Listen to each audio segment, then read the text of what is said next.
Dr. Kinney, let's go to your homeroom, room 2. Let's see what's happening. I think so too.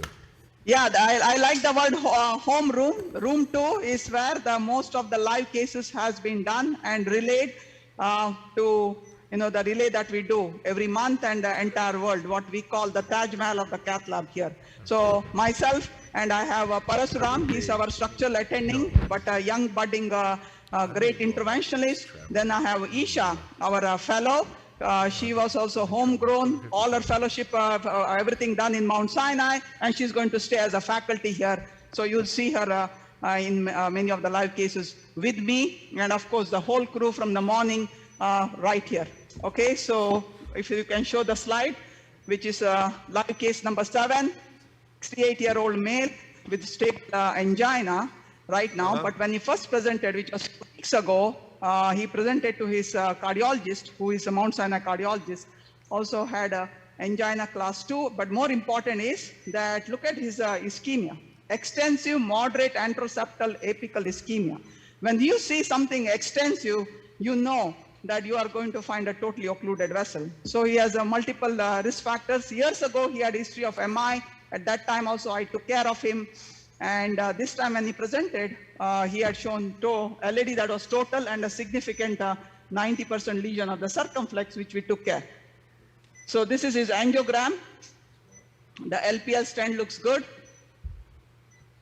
RCA that was done, MI vessel years ago, that's also okay.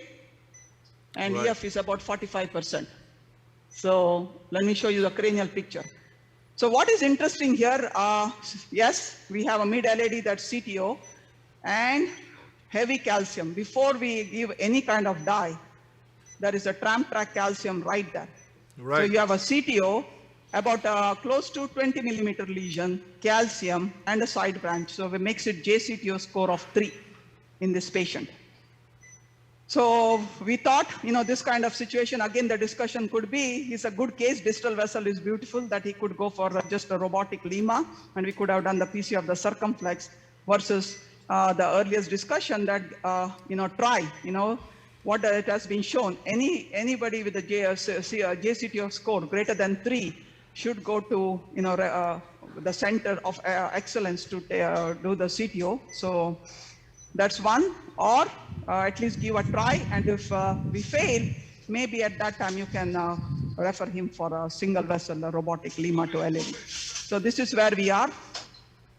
You can ask the panel what would be the plan, how we approach this vessel. All right, Dr. Barman, what do you think? I think that obviously the noticeable differences are, well, first of all, I agree that lima consideration is always not unreasonable. But from a technical standpoint, obviously the calcium seems to be the most challenging. The length is not substantial. There's a good runway into the cap and a pretty clearly defined cap. There does seem to be some disease in the just beyond the distal cap that can sometimes pose some challenge in terms of reentry, but I think a standard antegrade wire escalation strategy is reasonable, and depending on how you cross and pending some imaging determination as to how to modify. Great. Dr. Kearney, any ideas? Any other ideas, perhaps? Yeah, this is a great antegrade case, and at least we don't have all the ambiguity issues, including because of the track from the calcium, but I agree she's likely to need a penetrative wire because it's fairly blunt and because we know that calcium's there. But it does look like we have a good reentry zone before that next diagonal and some room to work there for ADR as well.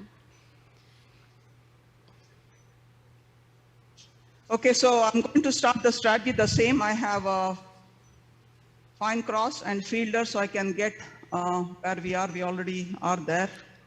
And once we are there, we'll try. You're already there.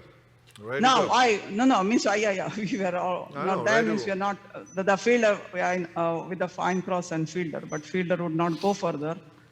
Resistance very tough. there. It's So I a think we have to change. It's Yeah. a calcific one, so it's very difficult for filter to work, but it's, may make some channels, and then other wires can pick up those channels, and that's how it works. Question now, can you ask the panelists what would be the wire escalation that they would use or something? I know I mentioned the wire escalation that I use here. What is the app indicates as wire escalation is a question. And then we So go. the wire escalation question, I think one other wire I did not mention earlier, many people use it, is a pilot wire made by Abbott. So pilot comes 50, 150 and 200, and that wire was extensively used actually in expert CTO trial. We were the Center for Expert CTO trial. And then I did mention the progress wire. The progress wire family comes with, again, multiple with the tip load, but the one we use here in Mount Sinai would be Progress 200, which is again close to 14 grams. Now you can ask other people any other wires that they would use. Ron Waxman. I would say this is a very powerful wire, but you have to be wary of dissections here because it tends to dissect subintimal and you have already an angle. So Other ideas, Dr. Huber. What wire would you use here? Well, I really would use the wire that is used at the moment here, despite the potential fear for a dissection, but I think it's a good wire. Dr. Stone? Which wire? Everybody agrees with you so far. Yeah, I think the Pilot 150 is a good Okay. choice. You could also, go up with the Gaia series.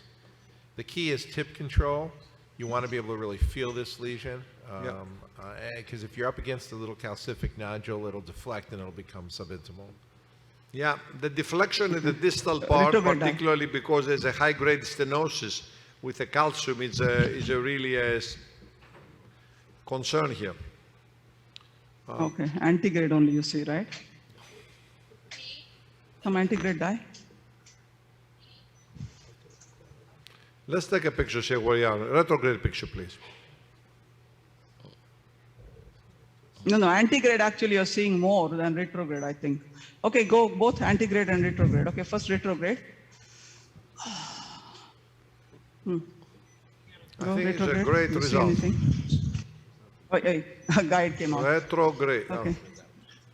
Yeah. This other thing about this retrograde is, okay, I have to make sure. Antegrade you can see.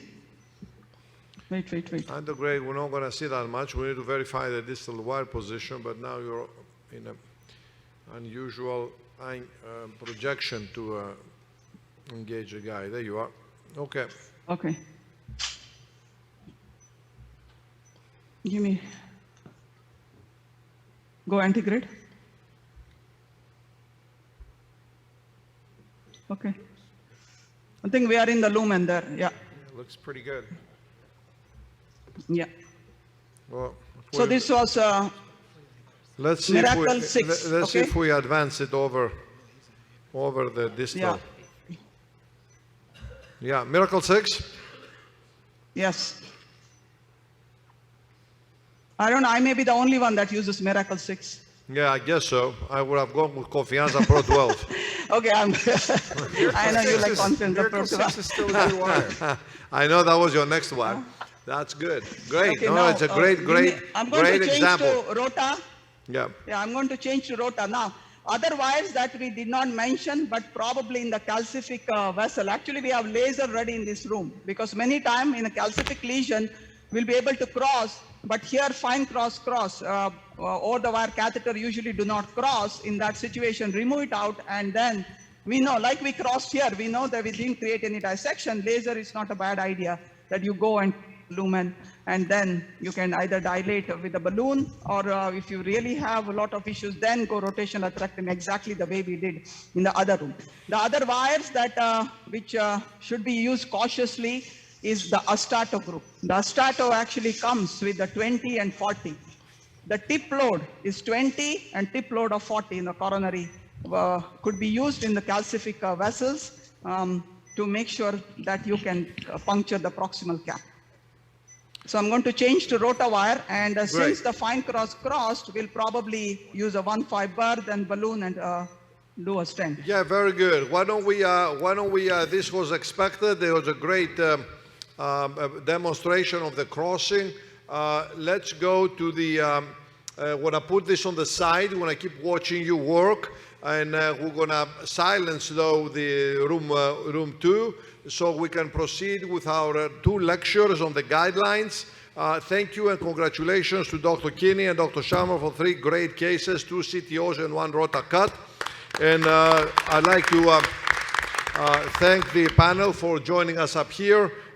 You may stay if you want, or you may go to the more convenient tables over here for the faculty. And let's go with the 2 PCI first, Revascularization Guidelines 2020, PCI perspective, Dr. Huber from Austria, and surgical perspective, Dr. Godino from Cornell Medical Center.